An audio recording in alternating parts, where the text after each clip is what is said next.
ఈ పరిచయ ప్రాంతం, ఈ గురవాయకుడు, ఈ పరిచయ ప్రాంతాలు వెళ్ళడానికి ఏముంది? దగ్గరే కదా, కష్టమేం కాదు కదా. యేసుప్రభు కంటే మనం గొప్పలేం కాదు. యేసుప్రభు ఏ ప్రాంతాలకైతే వెళ్ళకూడదనేసి శిష్యులు కొంతమంది తన ప్రజలు చెప్పిన బలవంతంగా ప్రాంతాల్లో ప్రవేశించి అక్కడికి వెళ్ళి వాళ్ళు బాగు చేసిన సందర్భాలు దేవునికి స్తోత్రం. ఆయన ప్రాణహాని ఉందని తెలిసినా కూడా యెరూషలేములోకి వెళ్ళొద్దంటే యెరూషలేములోకి వెళ్తాడు, గలిలయ ప్రాంతంలోకి వెళ్ళొద్దంటే అక్కడికి వెళ్తాడు, గెలసీ ప్రాంతానికి వెళ్ళొద్దంటే అక్కడికి వెళ్తాడు, దక్కపల ప్రాంతానికి వెళ్ళొద్దంటే అక్కడికి ఆయన వెళ్ళడం ప్రాంతం లేదు, అది కష్టమైన కాదన. ద సేమ్ టైం అపోస్తలుడు పౌలు గారు ఎబ్రిల్కి రాసిన పౌలు గారు ఎఫెసీలో ఉండి రాశాడు, సెరసాల్లో ఉండి రాశాడు, కొలస్సీలో సంఘానికి రాశాడు, ఎఫెసు సంఘానికి రాశాడు, ఈ కొరింథీయులకు సంఘానికి రాశాడు. ఎక్కడున్నాడంటే ఆయన అంతిమ యొక్కలో ఎఫెసీలో ఉండి ఆయన ఏం చేశాడు? సెరసాల్లో ఉండి జైల్లో ఉండి ఈ పత్రికలన్నీ రాశాడు. దేవునికి స్తోత్రం. మంది అనుకుంటారా, మనం చాలా ఈజీగా చదివేస్తున్నాం. ఆయన రాయటానికి కూడా అవకాశం లేని పరిస్థితులు. జైల్లో రాణిస్తారా? జైల్లో పెన్నా పేపర్ని సినిమాల్లో చెప్పిన సాహిత్యం అనుకుంటున్నారా? అవ్వదు అసలు. కానీ అప్పట్లో పుస్తకపు చుట్టూ వాటిని బట్టి పౌలు గారు ఎంతో భారంతో అనేకులకి సంఘాలకి పంపించి ఈ పత్రికలు రాశారు. దేవునికి స్తోత్రం. హల్లెలూయా. సర్వమానవాళి పాప విమోచన క్రైధర్మగా ఇక్కడ చదువుకున్నట్టు ఈ 10వ వచనం 11వ వచనంలో మనం చూస్తున్నప్పుడు యేసుక్రీస్తు ప్రభువారు ఒక లంగర్ వలె మీకు ఉన్నప్పటికీ కూడా ఆయన చేసినట్టు అనేకమైన మేలును మనం చూస్తున్నప్పుడు ఆ యెరికో ప్రాంతంలో దావీదు కుమారుడా నన్ను దాటిపోవద్దని అడుగుతున్నప్పుడు ఆయన అలా ఆగి నీకేం చేయవచ్చు అని అడిగాడు. నిజంగా అతనికి ఏం కావాలి అన్నది ఆయన గ్రహించాడు. ఆయన నీకేం కావాలి ప్రబడినట్టే దారి ఒడ్డుని కూర్చున్నాను, త్రోవ పక్కన వెళ్ళిపోవడం నడుపుకుంటున్నాను, నాకు ఇల్లు లేదు, నాకు ఉండడానికి సరైన వస్త్రాలు లేకపోతే సదుపాయాలు లేవు, నువ్వు దేవుడివి కదా, నువ్వు కరుణమయుడు కదా, నువ్వు మాట చదివిస్తే ఇవన్నీ నాకు వచ్చేస్తాను. ఆయన నడుపుకోలేదు. దేవుని స్తోత్రం. ఆ భక్తులమయ కుమారుడికి ఏది లేదంటే కంటి చూపు లేదు. ఆ చూపు అడిగాడు ఆయన, నీ విశ్వాసమును బట్టి నీకు కలుగునే కాకంటే దేవుని స్థుతించుకుంటూ ఎలా వేశాడు తెలుసండి? తన ముందున్న బట్ట ఇలా తీసి పారేశాడు, ఇలా విసిరివేశాడట బట్ట. దిగ్గిమని లెగిసి శీలమండలంలో బలం పొందుకొని దేవుని స్థుతించుకుంటూ దేవుని స్థుతితో బట్ట ఏంటి దాని అర్థం? ఈ రోజుతో ఈ దరిద్రము ఇక నాకున్న పట్టిందంతా పోయింది. దేవుని స్తోత్రం. ఇక నేను అడుక్కోవాల్సిన పని లేదు. కారణం ఏంటి? శూభ వచ్చింది, శీలమండలంలో బలం పొందాడు, కీముల్లో శక్తి పొందాడు, ఇంకా ఆయన పని చేసుకోగలడు, ఆయన ఎక్కడికి వెళ్ళి రూపాయి తెచ్చుకోగలడు, తన కోసం తను సంపాదించుకోగలుగుతానని దృఢమైన విశ్వాసం వచ్చేసింది. హల్లెలూయా. సరళ చేతులను తొట్టెలను మోకాళ్ళను యేసుక్రీస్తు బలపరిచేది. దేవునికి స్తోత్రం. హల్లెలూయా.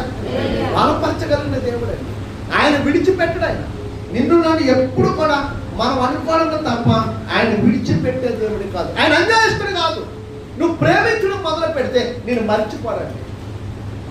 ఇలా 20వ గ్రంథంలో చెప్తాడు 11వ అధ్యాయంలో, తన వాక్యమును విననున్న వాడట శాపగ్రహస్తుడట. తన వాక్యమును విని దాన్ని గ్రహించి ఆ వాక్యమును ప్రేమించిన వాడు వర్ధిల్లుతాడట. దేవుని స్తోత్రం. వాక్యం అనగా దేవుడు. దేవుని ప్రేమించు, యేసుని ప్రేమించు. ఆయన అంటాడు ఒక వ్యక్తిని, పేతురు పిలిచి, పేతురు నన్ను ప్రేమిస్తున్నావా? ప్రేమిస్తున్నాను ప్రభు. యోహాన్ని అడుగుతాడు, యాకోబుని అడుగుతాడు, అందరిని అడుగుతాడు, ప్రేమిస్తాడు. కానీ పేతురుని అయితే 3 సార్లు అడుగుతాడు, నన్ను ప్రేమిస్తున్నావా? విసిగిపోయినంతగా పేతురుని అడుగుతాడు, నన్ను ప్రేమిస్తున్నాను, ప్రేమిస్తున్నాను.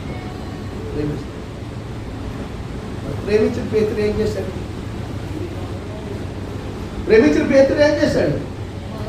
నువ్వు నన్ను ప్రేమిస్తున్నావు కదా, కోడి వేపుది మమ్మారు, నువ్వెవరో నాకు తెలియదు అని చెప్తావు, నువ్వు నన్ను ప్రేమిస్తున్నాను అంటున్నావు అయితే అన్నాడు. అంతే అన్నాడా లేదా?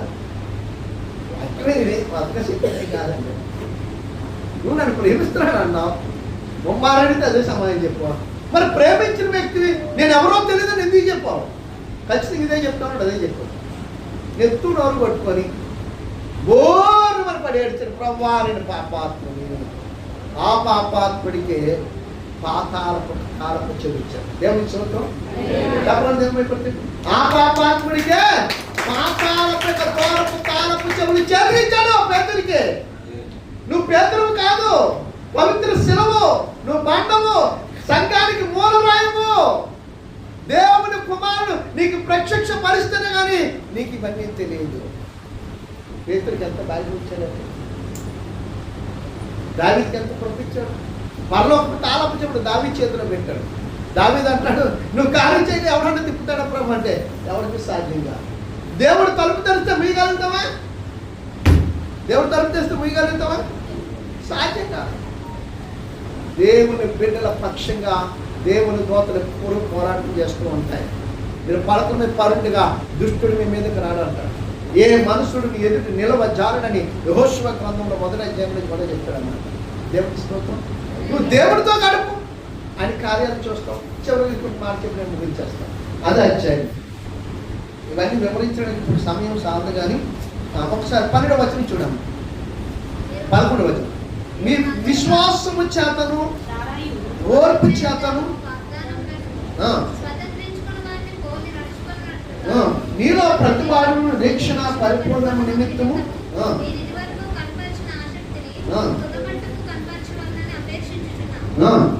అబ్రహాము దేవుడు అబ్రహామునకు వాగ్దానం చేసినప్పుడు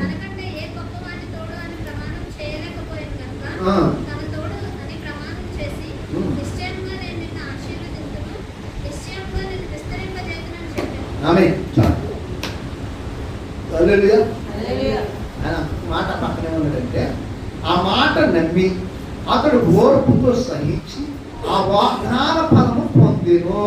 హల్లెలూయా. అయిపోయింది. రాత్రి నా దగ్గర ప్రసన్న గారు వీరకుమార్ గారు వచ్చారు. నేను మాతోనే గడిపాను.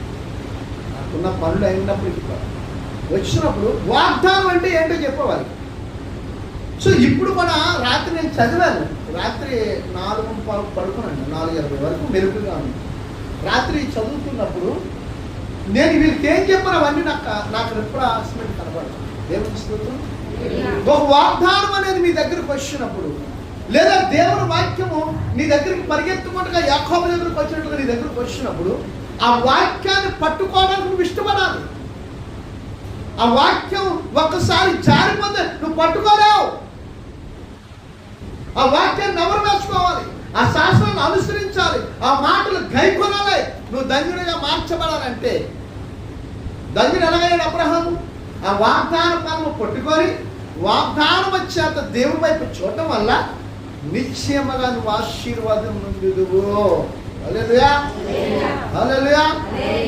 దేవుడు మనకున్న నిరీక్షణ కానీ మనకున్న ఓర్పుని కానీ ఎక్కడ చూస్తాడంటే, నీకు ఇచ్చిన వాగ్దానాన్ని నువ్వెంత వరకు నెరవేర్చే వరకు పట్టుకొని ప్రార్థన చేస్తున్నావో చూస్తాడండి. నేను వెళ్ళే ప్రతి స్థలములో, నేను వెళుతున్న ప్రతి ప్రాంతంలో, సంఘాల్లో కానీ బయట కానీ గృహ ప్రార్థన కానీ ఎవరైనా పిలిస్తే అక్కడ దేవుడు ప్రవచనం దిగి వస్తే ఆ ప్రవచనాన్ని పట్టుకొని వాగ్దాన పూర్వకంగా మీరు ప్రార్థన చేయండి, దేవుడు ఇచ్చాడు, ఇది నెరవేర్చబడుతుందని చెప్తే వారు అలాగే చేస్తారు. వాళ్ళే ఫోన్ చేస్తారు, అయ్యా దేవుడు నాతో మాట్లాడిన మాట, ఆ వాగ్దానం నెరవేర్చబడ్డాలి, మీరు ఎప్పుడు వస్తున్నారు? దేవుని స్తోత్రం. వాగ్దానాన్ని మీరు పట్టుకోకపోతే వాగ్దానమే మిమ్మల్ని హెచ్చించేది, వాగ్దానమే మిమ్మల్ని పరలోకానికి నడిపించేది. వాగ్దానం అనగా దేవుడు, వాక్యం అనగా దేవుడు, ప్రవచనం అనగా వాగ్దానం, వాగ్దానం అనగా వాక్యం, వాక్యం అనగా దేవుడు. వాక్యాన్ని నమ్మక, ప్రవచనాన్ని నమ్మక, వాగ్దానాన్ని నమ్మకపోతే మరి ఎవరు నమ్ముతున్నట్టు? ఈ లోకాధికాన్ని అనుసరిస్తున్నావు అర్థం, లోకములను వాటి మీద మనసు పెడతావు అర్థం. ఇప్పటికీ నేను జీవించబడలేదయ్యా, ఇప్పటికీ నేను ఆశీర్వదించబడలేదంటే కారణం ఏంటంటే నీకు ఇచ్చిన వాగ్దానం నువ్వు మర్చిపోతున్నావు. సరే, ఇప్పుడు దాకా నీకు వాగ్దానం ఏమో రాలేదు కదా, తెలుసో తెలీదో చెప్పేవారు లేరు కదా.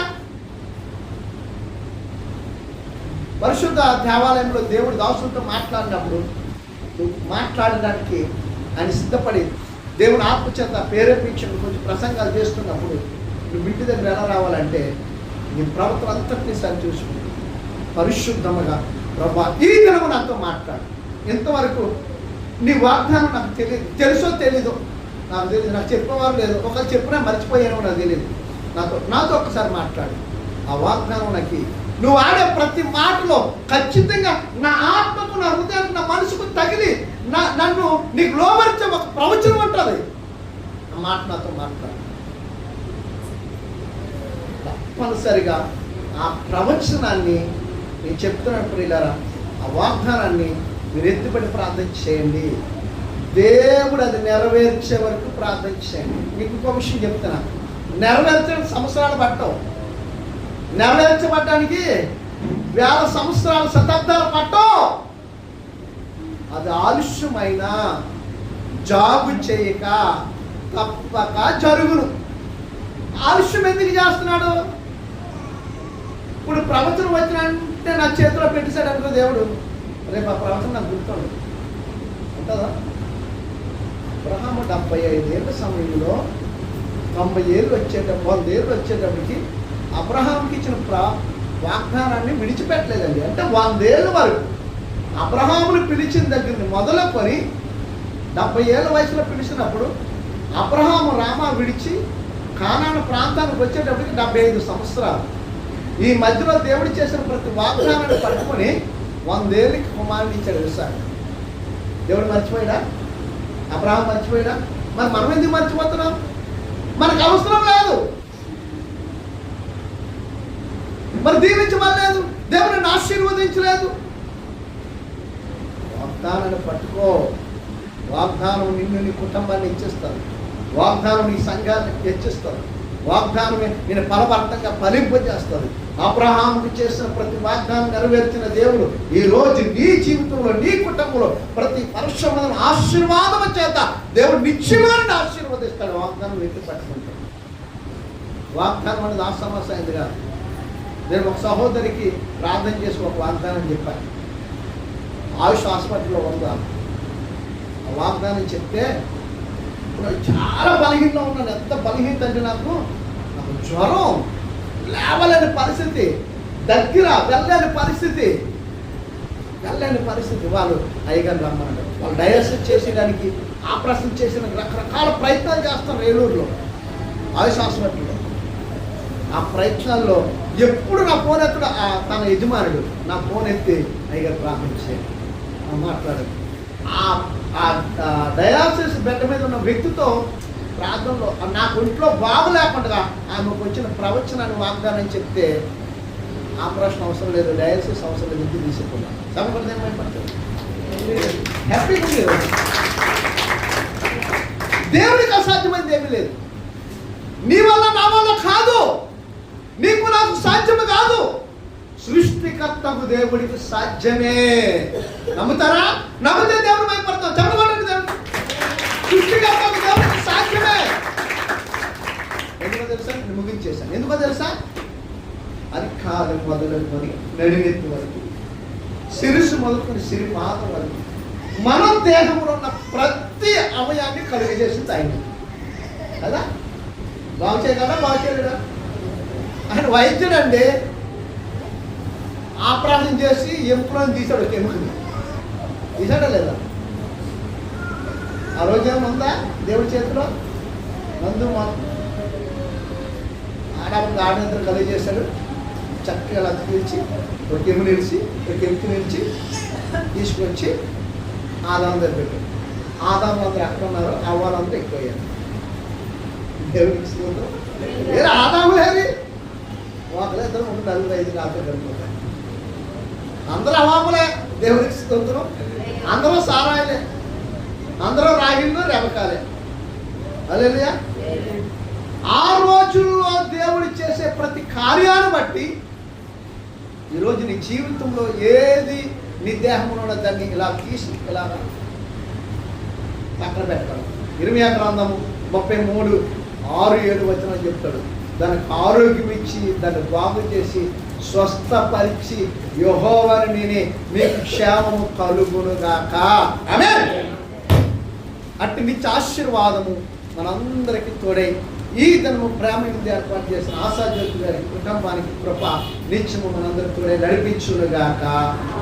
ఆమేన్. ఆమేన్. అందరూ